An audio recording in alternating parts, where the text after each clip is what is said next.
મારા માતા પિતાના ચરણોમાં વંદન, મારા ગુરુ મહારાજ તેમજ આપ સર્વના હૃદય કમળમાં બિરાજમાન ચેતના પ્રણામ કરું છું. આપ સર્વ વૈષ્ણવોને મારા જય શ્રી કૃષ્ણ. બોલીએ રાધે રાધે.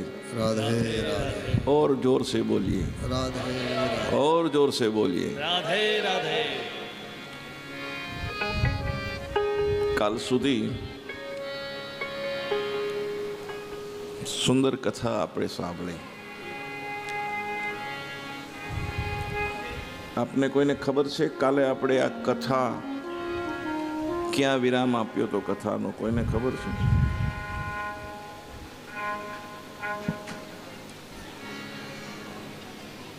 ક્યાં સુધી આપણે આ કથામાં યાત્રા કરી હતી? કોઈને ખબર છે?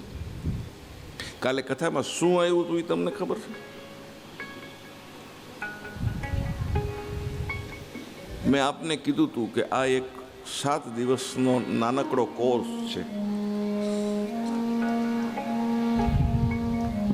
તમને પૂછવામાં આવશે કે ગઈ કાલે તમે શું વાતો કરી હતી, કે મેં વાત કરી હતી.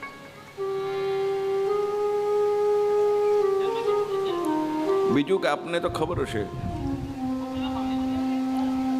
કે કથા 2 વાગે શરૂ થાય, તો શા માટે આપ મોડું કરો છો?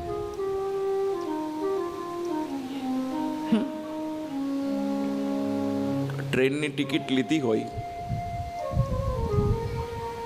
ટ્રેન 5 વાગે ઉપડવાની હોય, તો તમે કેટલા વાગે જાઓ છો?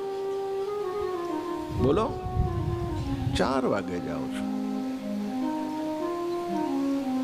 તો અહીંયા આવું કેમ?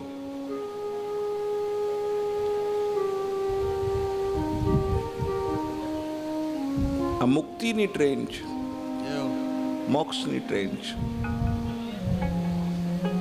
તમે ચૂકી જશો તો વહેલું આવવાને બદલે આપ તો મોડા આવો છો, કારણ કે ટિકિટ નથી લીધી. તમે કે ગુરુજી ઘરે રસોઈ હોય, જમવાનું હોય,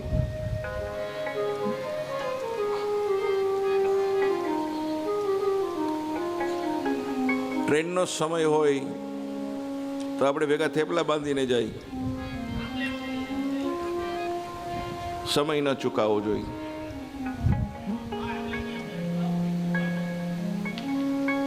પછી તમે ઘરમાંથી ટ્રેન પકડતા હો એટલે સખત તમારું ધ્યાન ક્યાં હોય? ઘડિયાળમાં હોય કે નહીં? તો અહીંયા ધ્યાન વાં શું કામ છે? અહીંયા કેમ નથી?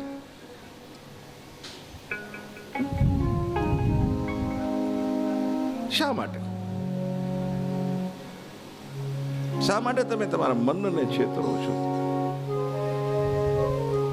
શા માટે અંદર બેઠેલા દ્વારકાધીશને છેતરો છો? એટલી સરસ મજાની ભગવાને મને તમને જિંદગી આપી. 84 લાખ યોનિની માલિકો આ મનુષ્યનો અવતાર તમને પરમાત્મા આપ્યો. શું કામ એને આપ્યો? કે તમે હરિનું ભજન કરો. તમને ભગવાને 2 હાથ આપ્યા, તમને સરસ મજાની જીભ આપી કે ભગવાનનું નામ લ્યો.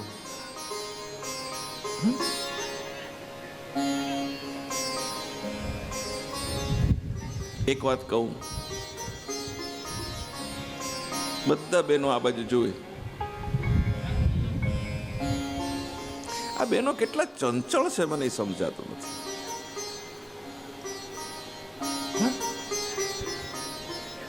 જરાક કોક આવ્યું નથી અને મોઢું ફર્યું નથી, જરાક કોક આવ્યું નથી, નજર ફરી નથી.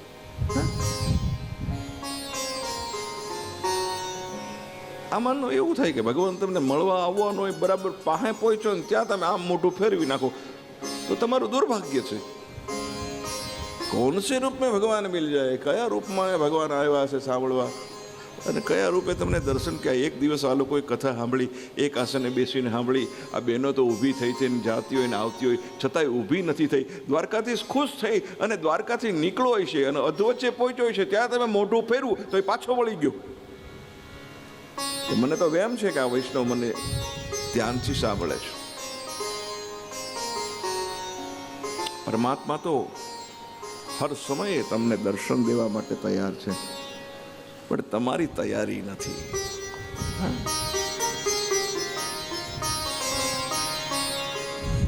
આજે કથા પૂરી કરું તમારે યાદ રાખવું પડશે અને મને કહેવું પડશે, ચિઠ્ઠી લખીને આવવી પડશે કે તમે અહીંયા પૂરી કરી હતી કથા, હવે અહીંથી આગળ વધો. હવે કાલની કથાઓ પાછી કરું તો કારણ કે તમને કઈ યાદ નથી.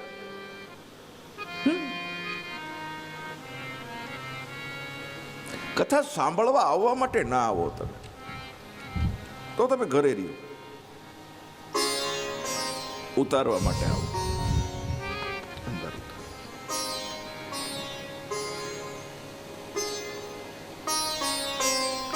તમને શાંતિ મળશે.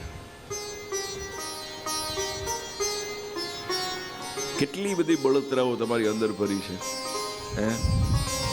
એક હું જાણું છું ને બીજો દ્વારકાધીશ જાણે છે. અમુક એસિડિટીની ખબર પડે ને અમુક એસિડિટી એવી હોય કે એની ખબર ન પડે. અમુક એસિડિટી પેટમાં થાય ને અમુક એસિડિટી મગજમાં થાય.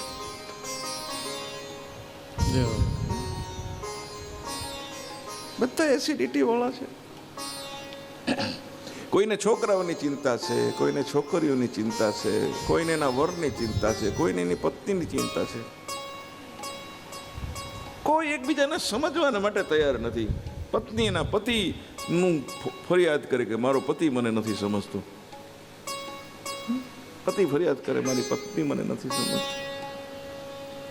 આવી ફરિયાદો આ એસિડિટી છે. પેટની એસિડિટીની તો દવા છે, પણ આ મગજની જે એસિડિટી છે એની કોઈ દવા નથી.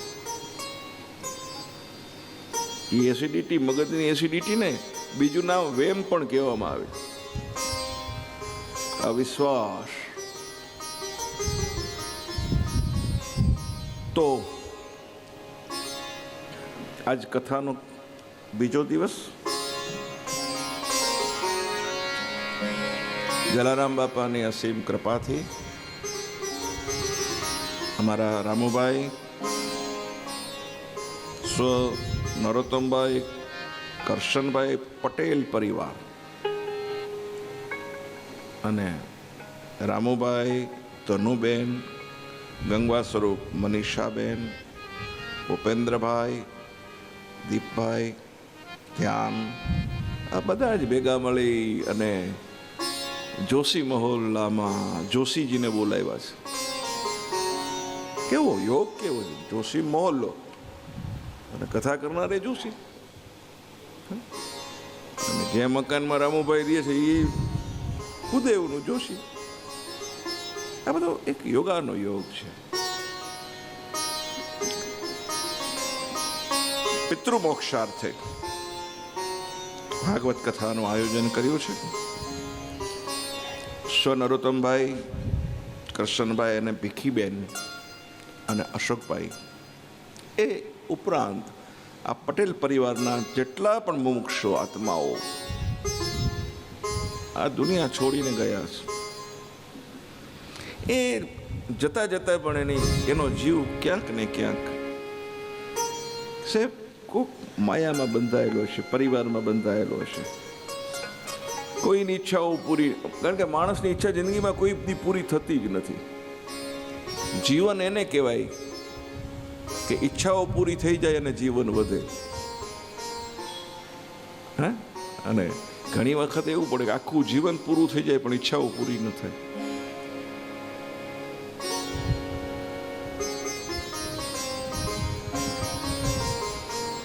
આજની કથામાં પધારેલા તમામ શ્રોતાઓ જેમનું મારી વ્યાસપીઠ તરફથી હું સ્વાગત કરું છું. બહુ ભાવથી સાંભળજો. કાલે ઘણા નહોતા આવ્યા, આજે નવા છે. રોજ રોજ વિદ્યાર્થીઓ બદલતા જશે. જે પાસ થશે એ રોજે રોજ હશે જ, ના પાસ થશે એ 2-5 દિવસ ખાડા પાડશે. ઘણા તો એવું કે હમણાં ન જ જાઉં, કૃષ્ણ જન્મ થશે તે દી જાશું, કા કે તે દી જાયમું હોય. અરે ભાઈ, અશ્વિન જોશીની કથામાં આવો, પહેલે દિવસથી જ જામેલું હોય. આ કાંઈ થોડું દહીં છે, આ તો શ્રીખંડ છે. શ્રીખંડ જામેલો જ હોય, મઠ્ઠો બાપ, કેસર કેરીનો મઠ્ઠો. મારી કથામાં કોઈ દી એવું વિચારવું નહીં કે પહેલેથી નહીં જામે. પહેલેથી નહીં, પહેલી કલાકથી જામે તો જ કથા કરવાની, બાકી મૂકી દેવાની.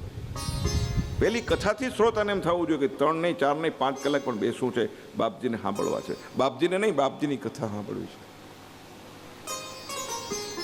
કારણ કે મને ઘણીવાર કોઈ સાત્વિક બહુ ઊંચી વાતો મને ન સમજાતી હોય તો હું નથી કરતો.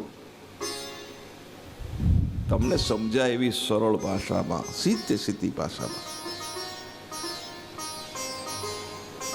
કથાની માલિકો આનંદ આવે. ઘણા એમ કે કથા સાંભળીએ તો હૃદયને ઠંડક મળે, અમને તો ન મળી. અરે ભાઈ, ગમે એવો તડકો હોય ને, વૈશાખનો તડકો હોય ને, તો આ કથા સાંભળો તો ઠંડક મળે. પણ ક્યારે મળે? હવે પાણીયારા વયા ગયા, હવે બધાને ઘરે ફ્રીજ આવ્યા, બધું આવી ગયું. પેલા પાણીયારા હતા. પાણીયારા ઘણી છોકરીઓને નહીં ખબર હોય, પછી પૂછવા આવે, બાપુ આ પાણીયારા એટલે હું?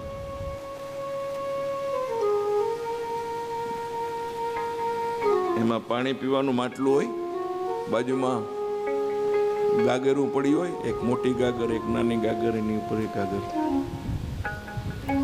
હવે આ બે કાયમના દોસ્ત, માટીનો ઘડો અને ત્રાંબાનો ઘડો.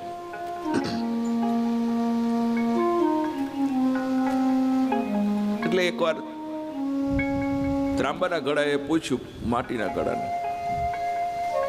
કે તારીમાંથી બધાય પાણી પીવે છે, મારી પાસે કેમ નથી આવતા? મારું પાણી પીવે ખરા, પણ તારામાં રેડ્યા પછી ડાયરેક્ટ મારામાંથી કેમ કોઈ પાણી નથી પીતું? ઠંડુ નથી થતું એટલે? તારામાં ઠંડુ થાય છે ને મારામાં કેમ નથી થતું? તો માટીના ઘડાએ બહુ સરસ જવાબ આપ્યો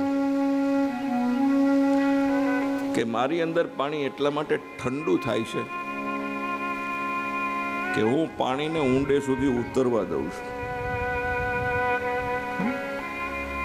તમે ઘણાના ઘરે હવે તો ગોળાય માટીના વયા ગયા. પાણી ભરો ને એ જવે એટલે પાણી બહાર નીકળે. તો માટી નો ઘડો એમ કે છે કે હું એને પાણી અંદર સુધી પહોંચવા દઉં. જવે એટલે મારી અંદર પાણી ઠંડુ થાય, અને તારી અંદર પાણી એમ ને એમ રહે, ઓછું ન થાય, ઊંડું ઉતરે નહીં, એટલે ગરમ રહે.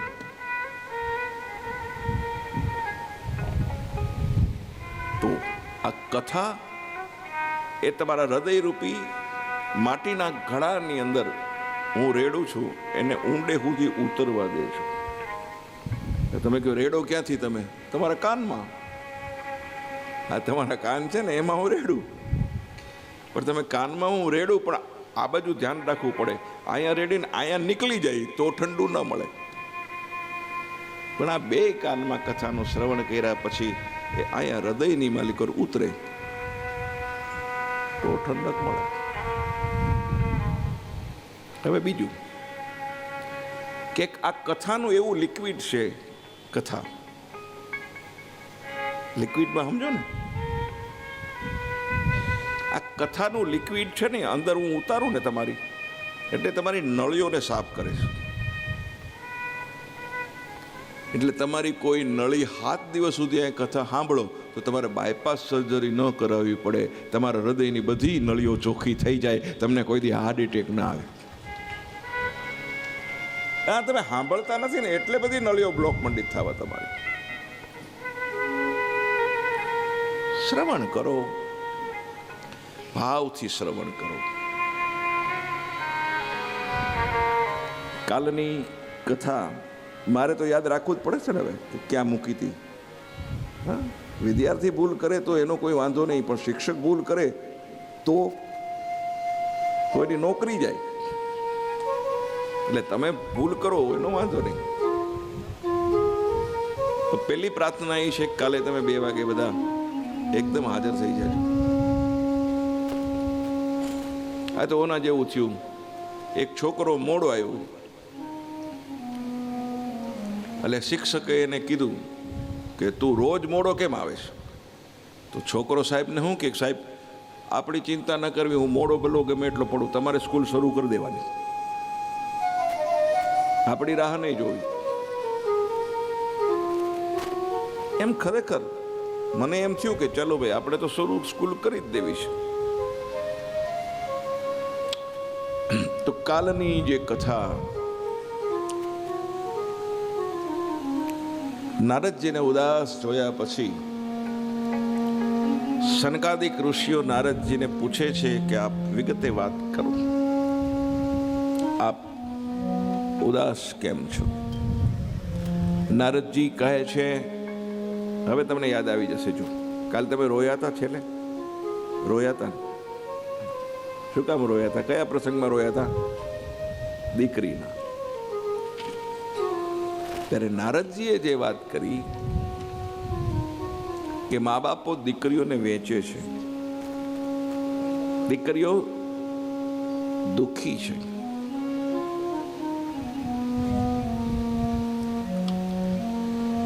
સ્ત્રીઓના રાજ ઘર ઘરની માલિકો થઈ ગયા છે. કલેશ કંકાર. હવે યાદ આવે છે બધું?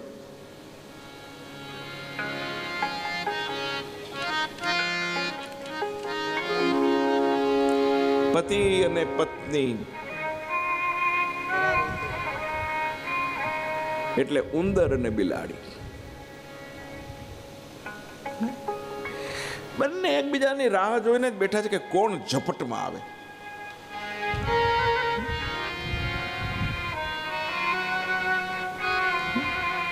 શા માટે આવું જોઈ અને નારદજી દુઃખી થયા છે. ભાઈઓની વચ્ચે મિલકતના ઝઘડા થઈ ગયા, જમીનોના ઝઘડા થઈ ગયા, અન્ન વેચાવા માંડ્યું છે, જ્ઞાન વેચાવા માંડ્યું છે.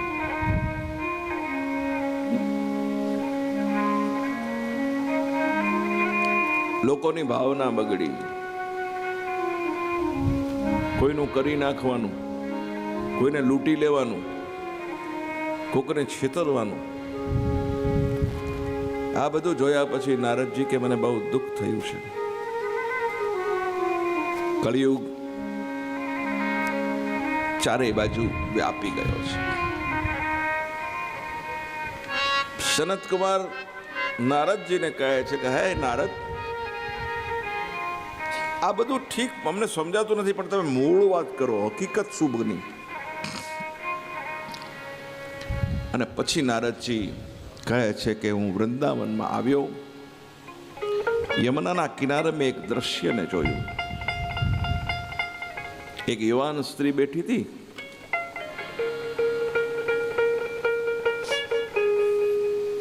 બે વૃદ્ધો આ યુવાન સ્ત્રીના ખોળાની માલિકો માથું રાખી અને સૂતા હતા. જેવો મને જોયો એટલે આ યુવાન સ્ત્રી મને 2 હાથ જોડી અને પ્રાર્થના કરી, એ સાધુ તમે ઉભા રહો.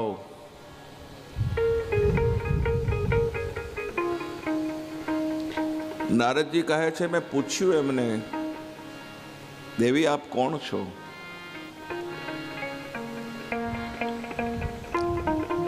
યુવાન સ્ત્રી કહે છે મારું નામ ભક્તિ છે. સ્ત્રીઓ છે એ ભક્તિ છે. અમારા ખોળાની માલિકો જે મસ્તક રાખીને વૃદ્ધો સૂતા છે, મારા બંને પુત્ર છે, એક જ્ઞાન છે અને એક વૈરાગ્ય છે. મારો જન્મ દ્રવિડ દેશમાં થયો, દક્ષિણમાં મોટી થઈ, કર્ણાટકની માલિકો મને પોષણ મળ્યું, મહારાષ્ટ્રની માલિકો મારું સન્માન થયું, ગુજરાતમાં હું જીર્ણ થઈ અને વૃંદાવનમાં આવી અને યમુનામાં સ્નાન કર્યું અને મને મારી યુવાની પાછી મળી. હે સાધુ, તમે થોડી વાર ઊભા રહો, મારું દુઃખ દૂર કરો. સાધુઓનો સ્વભાવ ખૂબ સરળ હોય છે. સરળ સ્વભાવ નમન કુટિલાય. સરળ સ્વભાવ નમન કુટિલાય. યથા લાભ સંતોષ સદા. શ્રી રામ જય રામ જય જય રામ. શ્રી રામ જય રામ જય જય રામ. શ્રી રામ જય રામ જય જય રામ. શ્રી રામ જય રામ જય જલારામ. શ્રી રામ જય રામ જય જય રામ. શ્રી રામ જય રામ જય જય રામ. સરળ સ્વભાવ નમન કુટિલાય. યથા લાભ સંતોષ દાય. સંતોનો સ્વભાવ સરળ હોવો જોઈએ. એક સંત કેરીની સીઝન આંબાના વૃક્ષ નીચે સૂતા હતા ને પાકી ગયેલી કેરીઓ આંબામાં, આંબાવાડી. ખેતરનો માલિક ખેતરમાં આવ્યો, એણે જોયું કે આ સંત આંબાની નીચે સૂતા હતા. એણે લાકડી લીધી અને 2-3 લાકડી સંતની પીઠોમાં મારી. સંત ઊભા થયા, ચાલવા લાગ્યા. કશું કીધું નહીં, પણ મનમાં વિચાર કરવા લાગ્યા કે વાંક એનો નથી, વાંક મારો છે. હું જો આંબાના ઝાડ નીચે ન સૂતો હોત તો એ મને લાકડી મારત નહીં. એને એમ હતું કે હું કેરીઓને ચોરવા માટે આવ્યો છું. સંતો ઉપર જ્યારે કષ્ટ આવે, સંતો ઉપર જ્યારે દુઃખ આવે ને, ત્યારે સંતો અંદર ખોજ કરે. શું સંતોના જીવન આપણા જીવનથી અલગ છે. શિષ્યો સામે બેઠા હતા અને ગુરુજી પ્રવચન કરતા હતા, એમાં ધરતીકંપ આવ્યો. ધરતીકંપ આવ્યો એટલે શિષ્યો બધા આશ્રમની બહાર નીકળી ગયા, મહાત્મા બેઠા રહ્યા.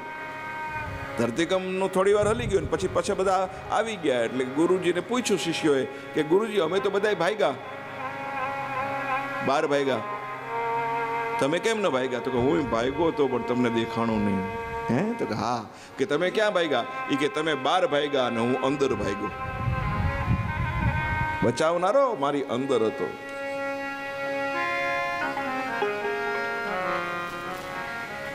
સાધુઓનો સ્વભાવ બહુ સરળ હોય છે. સાધુ કદી ભેગું ન કરે,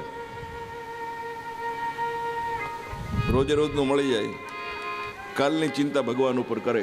એટલે તો આપણામાં સાધુમાં ફેર છે. આપણે 3 પેઢીઓની ચિંતા કરીએ અને સાધુ 3 કલાક પછીની ચિંતા ના કરે.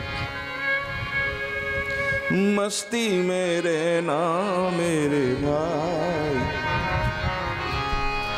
માગીને ખાના હો જી. મસ્તી મેરે ના મેરે ભાઈ, માગીને ખાના જી. ટુકડે में से टुकड़ा કરી દેના મેરે રાય. લાલ મારા દિલમાં સંતો લાગીને વૈરાગી રામા. જોયું મેં તો જાગી, જોયું મેં તો જાગી રોજી, જોયું મેં તો જાગી રોજી. સાધુ તેરો સંગનું ના છોડું મેરે ભાઈ. લાલ મેરે દિલ में संतो लागी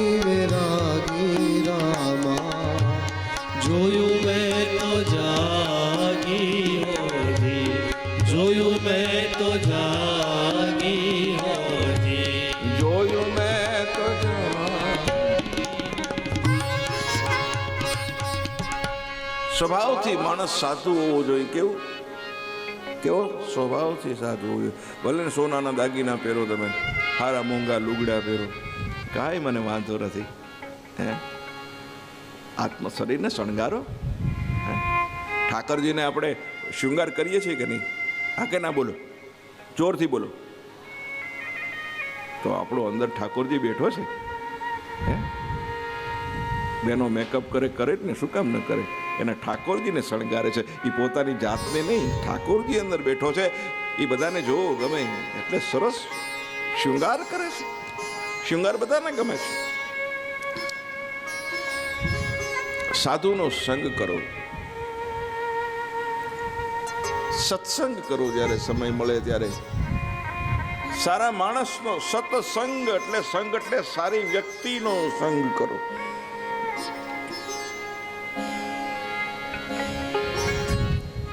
રાજા ભોજ અને કવિ કાલિદાસ બંને મિત્ર હતા.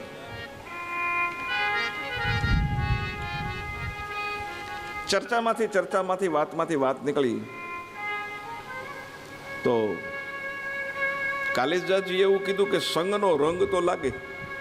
અને રાજા કે ના, એવું કઈ નથી, સંગનો રંગ ન લાગે. અરે બોલે લાગે. કાજલ કી કોઠરી में जैसे जतन करो काजल का दाग भाई लागे ही लागे.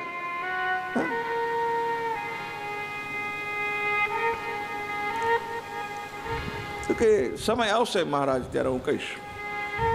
એટલે કવિ કાલિદાસ એને કીધું મહારાજ મારે જાત્રા માટે જવું છે.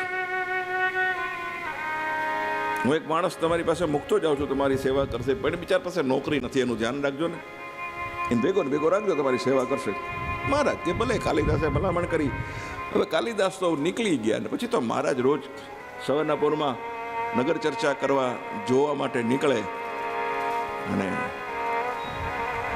આખું ગામ ઉમટે મહારાજ જ્યારે નીકળે ત્યારે. એમાં પેલો માણસ મહારાજની સાથે ને સાથે, રાજા ભોજની સાથે ને સાથે એમાં એ સવારી નીકળી. 1 દિવસ 2 દિવસ 3 દિવસ પછી પેલો માણસ જે સાથે હતો ને, એણે મહારાજને કીધું મહારાજ એક વાત કહું, જો શરૂઆત કહાં સે હોતી હૈ સંગ કા રંગ. શું?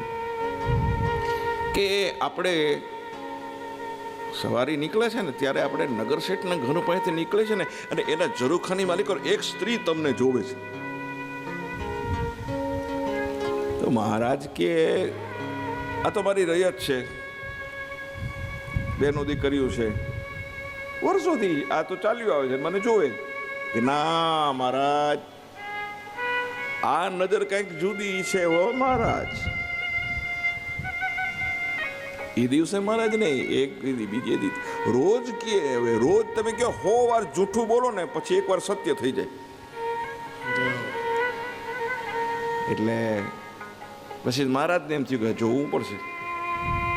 આમ કરીને મહારાજે ઉપર જોયું, નગર શેઠના દીકરાની રૂપના અંબાર જેવી વહુની સામે નસ્તી કરી. 2 દિવસ જોયું, 3જે દિવસે મહારાજ જોયું. પછી મહારાજે ઓલાને કીધું કે આપણે ત્યાં જવું હોય તો. કે મહારાજ એના ત્યાં જવું હોય તો રસ્તો એક જ છે. શું? દર પૂનમના એ બ્રાહ્મણોને જમાડે છે, સાધુઓને. આપણે સાધુ થવું પડે એમ. બાપુ મુંડન કરાવવું પડે, તિલક કરવું પડે. અને રાજા ભોજે મુંડન કરાવ્યું, તિલક કર્યું, ભગવાન લુગડા પહેર્યા, હાથમાં દંડ લીધો. પેલો સાધુ થયો, આ સાધુ થયા. અને બંને નગર શેઠના ઘરની પાસે એ પૂનમના દિવસે પ્રવેશ કર્યો હવેલીમાં. ઓહો, સાધુ પધાર્યા પૂનમ. અને આજે આપણે બધા સાધુઓને જમાડીએ છીએ.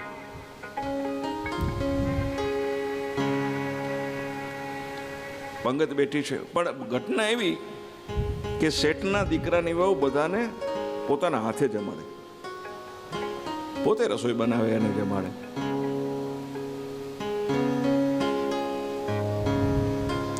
સાધુઓ જમવા બેઠા છે. એક જ દિવાલ છે, અંદર શેઠના નગર શેઠના દીકરાની વહુ કેરીનો રસ કાઢીશ, અને એમ કરતા કરતા એક કેરી લીધી, આમ કરી રસ કાઢ્યો, એમાંથી રસ ન નીકળો. કા બીજી કેરી લીધી, એમાંથી રસ ન નીકળો.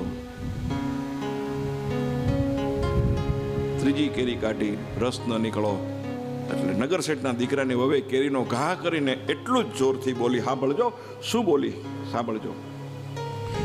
આ કેરીમાં રસ ન હોય એનું એક જ કારણ હોઈ શકે, કા મારા ભોજની નીતિની માલિકો ફેર પડ્યો હોય છે, નહીતર કેરી રસહીન થાય નહીં.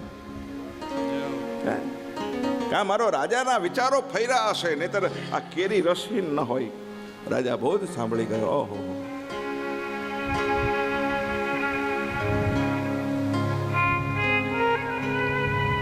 નગર શેઠના દીકરાની વહુને તો નિયમ હતું કે મહારાજનું મોઢું જોયા પછી જ અન્ન ગ્રહણ કરવું. એટલે અબજરું ખાવા બેસતી, મહારાજના દર્શન કરતી. પછી કાલિદાસે આવીને કીધું, મહારાજ સંગનો રંગ લાગે તો કે લાગે લાગે, સંગ દોષ થાય ખરો, માટે સારા માણસનો સંગ કરજો. એટલું મારે તમને આ કથાની માલિકોર કહેવું છે. સંગ તું કરો તો એવા નહીં કરજો પાનભાઈ.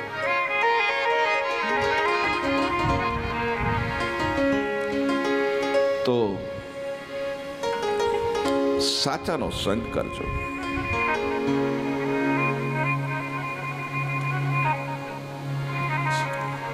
એક બીજો દાખલો. એક ગામમાં એક પરિવાર રહે. પરિવારમાં બધા મૃત્યુ પામ્યા અને એક બાળક બચી ગયેલો. બાળક ગામના મુખીના ઘરે રહે અને ગાયો ચરાવે, જાણવા સીધું કરે. અને બપોરે જ્યારે ઘરે જમવો આવે ને ત્યારે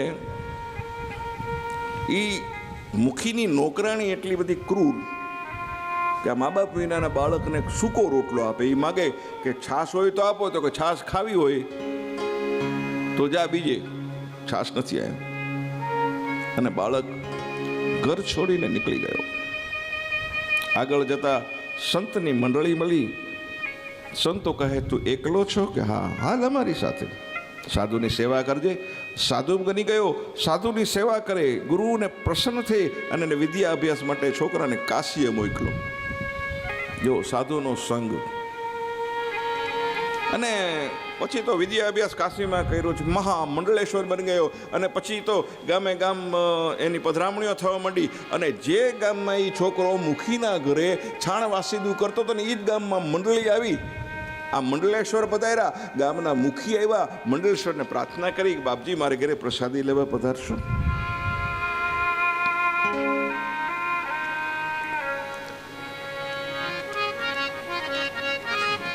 મુખીના ઘરે આવ્યા. આ છોકરો જ્યાં નોકરી કરતો હતો ને, મંડલેશ્વર થઈને આવ્યો છે, મુખીના ઘરે આવ્યા. શેઠ માથે ઉભા રહીને જમાડ્યો મહાત્માને, જમાવો જમાવો. સંત ખાતા ખાતા હસતા જાય.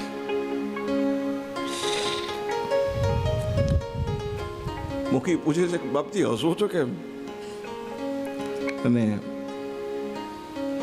સંત મહાત્મા કહે છે, શું તમારે ત્યાં કોઈ છોકરો ગોબર ઉપાડતો હતો? તો કે હા, એ હું છું. તમારે ત્યાંથી કીધા વિના નીકળી ગયેલો. આ ઘરમાં મને છાશ નહોતી મળતી, અને તમે મારી ઉપર ઊભા રહીને હલવો ખાવ ખાવ બાપજી, હલવો ખાવ હલવો ખાવ, પરાણે મને જમાડો છો. જ્યાં મને છાશ નહોતી મળતી ત્યાં હવે હલવો મળવા માંડ્યો છે. આ સાધુનો સંગ કર્યો ને એટલે મળ્યો છે, એટલું યાદ રાખજો.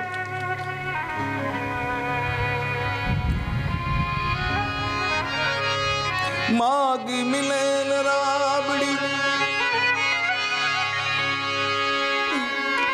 કરું કહા લગ વરણ, મોહન ભોગ ગલે में अटका आ संतो की शरण. સંતોના શરણ ને ચરણમાં બધા જ દુઃખો ટળી જાય છે. એટલે જ કીધું છે ને, હે સંતો શરણુમાં લેજો રે, શરણુમાં લેજો, શરણુમાં લેજો રે, શરણુમાં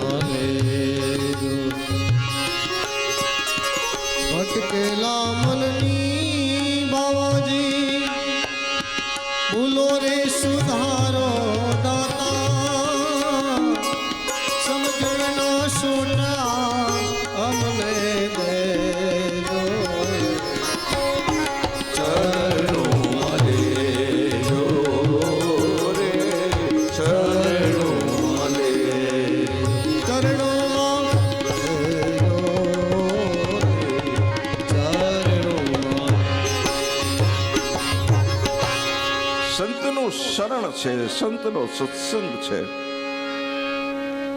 માં યુવાન છે, દીકરા વૃદ્ધ છે, કલીનો પ્રભાવ છે. જગતમાં અધર્મ વધ્યો, જ્ઞાન ને વૈરાગ ને મૂર્છા આવી ગઈ છે. ભક્તિ કહે તમે એને જગાડો. કોને કહે છે ભક્તિ? નારદ મુનિને કહે છે.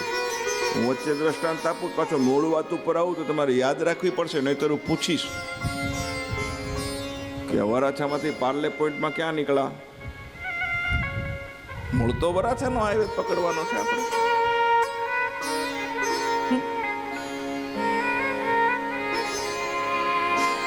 તમે જો આ જ્ઞાન અને વૈરાગ્ય મારા બે પુત્રોને નહીં જગાડો ને તો આને લઈને વિદેશ હોઈ જઈશ, પરદેશ હોઈ જઈશ. નારદ કહે તું એવું ન કરીશ, હું એમને જગાડીશ. ન જગાડું તો હરિનો દાસ નહીં. નારદે વેદ મંત્રોનું ગાન શરૂ કર્યું. બંને આળસ મરડી અને સૂઈ જાય. જાગે ખરા પણ શું થાય? આળસ મરડે અને પાછા સૂઈ જાય. નારદ કહે હવે શું કરું? એ વખતે આકાશવાણી થઈ, સત્કર્મ કરો, સત્કર્મ કરો. નારદ પૂછે છે કયું સત્કર્મ કરવું? બદ્રિક આશ્રમ આવ્યો.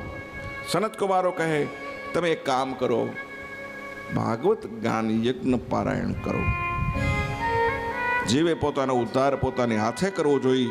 પુત્રો શું કરવાના છે? પિંડદાન હાથે જ કરો.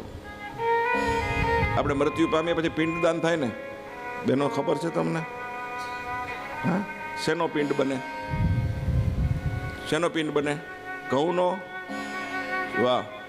શેનો બને? ચોખાનો. ચોખાનો પિંડ દાન કરો અને ભગવાન જો રાજી થતો હોય તો આ શરીરનો પિંડ બનાવીને એને દાન કરી દો ને, પરમાત્મા કેટલો રાજી થશે વિચાર કરો. શરીરનો પિંડ બનાવી દો. પુત્રો કરશે. શું પુત્રો કરશે?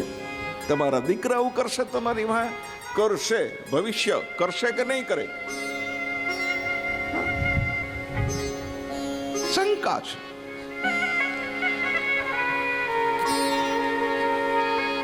ત્રણ માતા માથે બેડા લઈને કુવેથી પાણી ભરીને આવતી. સામેના ત્રણેયના દીકરા મળ્યા. ત્રણ પ્રકારના દીકરા છે. એક કનિષ્ઠ, બીજો મધ્યમ અને ત્રીજો ઉત્તમ. ત્રણ પ્રકારના દીકરા છે. ત્રણેય દીકરા સામેથી આવે. ત્રણેય માઓ માથે બેડા ભરેલા ને સામેથી આવે. એમાં કનિષ્ઠ પ્રકારનો દીકરો હતો ને એણે એની માને શું કીધું? માથે બેડું છે, વજન છે. એની માને કે હાલ હાલ મમ્મી હાલ જલ્દી જા, જલ્દી માલ ઘર ભેગી થાય, બહુ ઉતાવળ રાખ, મને બહુ ભૂખ લાગી છે. માથે બેડું છે. આ કનિષ્ઠ પ્રકારનો દીકરો છે. મધ્યમ પ્રકારનો દીકરો પૂછે છે માં બેડું લઈ લઉં? અને ઉત્તમ પ્રકારનો દીકરો, આ અમુક લોકો ઇંગ્લિશ મીડિયમમાં ભણેલા હોય, જેને આપણા ધર્મગ્રંથો વાંચ્યા ન હોય, એ આવું વર્તન કરે. પણ એક દીકરો જે ઉત્તમ હતો એ ગામડામાં ભણેલો, ગામડાની સ્કૂલમાં ભણેલો, માતૃભાષામાં ભણેલો, ફેશન એને અડી નહોતી, એ શિક્ષિત નહોતો, દીક્ષિત હતો. એને જઈ અને પોતાની માનું બેડું લઈ લીધું. લાવ વજન લાગતું હશે.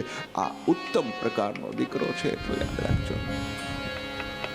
મુક્તિ માટે શ્રાદ્ધ ચોખાના લોટના પિંડ બનાવી અને વિષ્ણુને અર્પણ કરવા કરતા મેં આપને વાત કરી કે શરીરનો પિંડ અર્પણ કરો. છોકરાઓ શ્રાદ્ધ કરશે તો જ મુક્તિ મળશે નહીં. તમે તમારું કર્મનો ભાતું તમે હાથે બાંધો ને.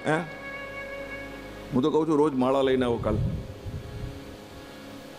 તમારા ઘરમાં માળા હોય ને, લઈને આવો. હા બેટા બેટા બેટા કથા સાંભળો અને માળા ફેરવું. તુલસીની માળા ગળાની માલિકો નાખો ને તો એક પ્રકારનું લાયસન્સ છે. યમના દૂતો તમારી પાસે ના આવે. તુલસીની માળા જોઈને યમના દૂતો દૂર વયા જાય.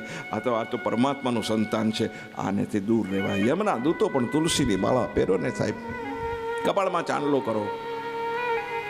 હવેની સુધરેલી છોકરીઓ ચાંદલા નથી કરતી, હાથમાં બંગડીઓ નથી પહેરતી. આ શેથો તો એકતા કપૂરે શીખવાડ્યું એટલે પૂરે છે, એટલું યાદ રાખો. હા, શેથોય ક્યાં પૂરાય ખબર છે? આમ વચ્ચો વચ્ચ હોય, આ બાંબારી વચ્ચે પાથી હોય ને એમાં પૂરાય. હવે તો શેથા આડાવળા કરી નાખે. ઘણી અહીંયા કોકે પૂર્યો હોય, અહીંયા કોકે અહીંયા પૂર્યો હોય. આમ આડી ફેશનની માલિકો શેથોય ફેશનેબલ થઈ ગયો. આ શેથો એટલે પતિ, જેનો શેથો સીધો એનો પતિ સીધો. અને હવે સમજી જાઓ,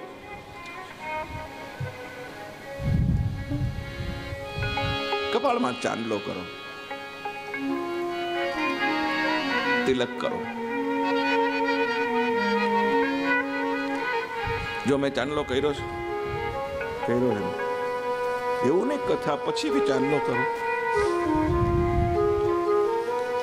તમે ચાંદલો કરો એટલે બધાને ખબર પડે ને ચાંદલો એટલે કોણ. સુહાગણ સ્ત્રી ચાંદલો કરે, બરાબર, એટલે એનો પતિ જીવતો છે. વિધવા સ્ત્રીઓએ પણ બહુ કલર વાળો નહીં, પણ એક નાનકડી ટપકી બી કાળા કલરની બી કરવી. શું કામ? તમે ચાંદલો કરો એટલે ખબર પડે કે તમારો કોઈ ધણી છે. બતાવો, તમારો કોઈ ધણી છે, ચાંદલો છે. તો તમારો કોઈ ધણી હોય તો અમે ધણિયા જ છીએ. હે, અમે ચાંદલો એટલા માટે કરીએ છીએ કે આ દ્વારકાધીશ અમારો ધણી છે, આ એના નામનો અમે ચાંદલો કર્યો છે, એટલું યાદ રાખો. સ્ત્રી વિધવા થાય તો ભગવાન કૃષ્ણ તો કોઈ પણ રૂપે તમે એને ભજી શકો છો. મીરાનો ભાવ કયો હતો કૃષ્ણ પ્રત્યે? મેરો તો गिरधर गोपाल, दूसरो ना कोई.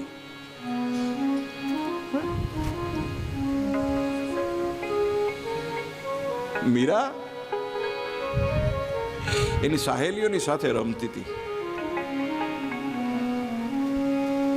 તો બધી છોકરીઓ રાજસ્થાનમાં તો કેવું હોય કે બચપણમાં સગાઈ થઈ જાય, એટલે બધી છોકરીઓ વાત કરતી હતી કે મારો તો સાવરિયો આ ગામમાં છે, એમનો આ નામ છે, આનો આ છે, આ છે. તો મીરાને પૂછ્યું કે તારો સાવરિયો? હવે મીરાને બિચારાને ખબર નથી. કે કલ માં કો પૂછ કે મેં બતાઉંગી. એને માને પૂછે છે કે માં મારી બધી સહેલીઓના સાવરિયા છે, મારો સાવરિયો કોણ છે?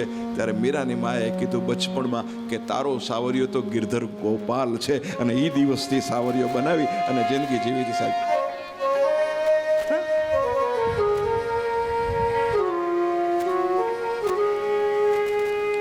ગળામાં માળા હશે, કપાળમાં ચાંદલો હશે તો યમના દૂતો પણ તમને છોડી દેશે. કર્મનું ફળ અહીંયા ને અહીંયા મળે છે. તમે કહો કે અહીંયા જે કરવું એ કલ્યો ને, ફળ તો પછી ભોગવવાનું છે ને. ના, અહીંયા જ ભોગવવાનું છે. હા, કોઈને ત્રાસ દેવાનું બંધ કરજો, અત્યાર સુધી દીધો હોય તો. હે,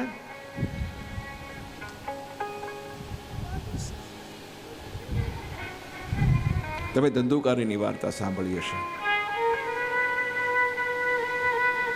આત્મદેવ નામના બ્રાહ્મણને સંતાન નહોતું. એની પત્નીનું નામ ધૂંધલી. તમારા નસીબમાં સંતાન ન હોય ને તો પરાણે ભગવાન પાસે ન માગશો. હાથ જોડીને પ્રાર્થના કરું છું. આંચકીને લીધેલું ધન તમને સંતોષ ના આપે. પરાણે તમે કોઈને તમારી ભેગા ન રાખી શકો. પ્રેમથી જે થાય એ બધું પ્રેમથી થાય. તમે કહો કે મને ભગવાન સંતાન નથી દીધું, દવાખાને જાઓ, વાં જાઓ, તે જાઓ, ગમે એમ કરીને. ભગવાને કાંઈક તો એના હાથમાં રાખ્યું છે. હું સમજુ છું કે ભાઈ સ્ત્રી છે, એના જીવનમાં એનો મોટો આનંદ માં બનવાનો છે, પણ એ સમજતી નથી કે મને ભગવાને માં નથી બનાવી, મને સંસારે માયારૂપી માણસની માં નથી બનાવી, તો મારે જગતનો પરમાત્મા દ્વારકાધીશની માં બનવાનો મોકો મળ્યો છે. મારા લાલાની પૂજા કરું ને એને મારો દીકરો બનાવી લઉં. આથી મારો દીકરો છે. ઓલો દીકરો કદાચ મોડો આવે, પણ આ દીકરો કદાચ યાદ કરો તો મોડો નહીં આવે, એટલું યાદ રાખો. દ્વારકાધીશને તમે તમારો દીકરો બનાવો.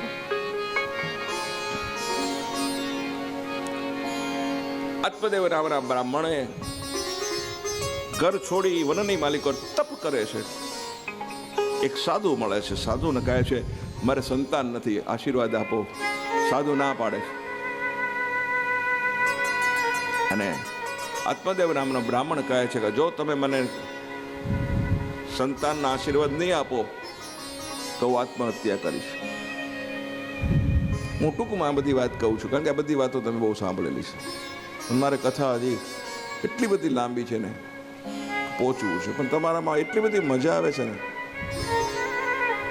એટલું બધું સરસ સાંભળો છો ને કે આ વરાછાનો હાઈવેથી 2-5 વાર આટા મારીને રોંગ સાઈડમાં જઈને પાછું આવી જવાની ઈચ્છા થાય છે. એકવાર એમ થાય કે વળી આમ જઈ આવું, આમ જઈ આવું.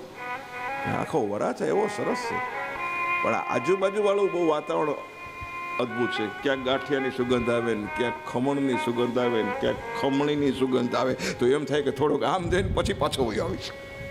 આ ખમણ ને ખમણીને સમજી ગયા ને તમે? આ ખાવાના પદાર્થ નહીં, સત્સંગની વાતો.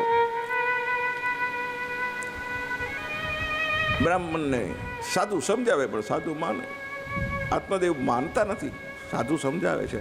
અને પછી તો આત્મદેવ બ્રાહ્મણ એમ કહે કે તમને સાધુઓને ખબર શું પડે સંતાન સુખ શું છે. પછી સાધુ એને એક ફળ આપે છે.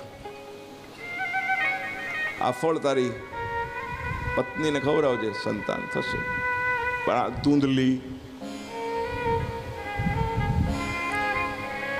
ધૂંધલી એટલે બુદ્ધિ,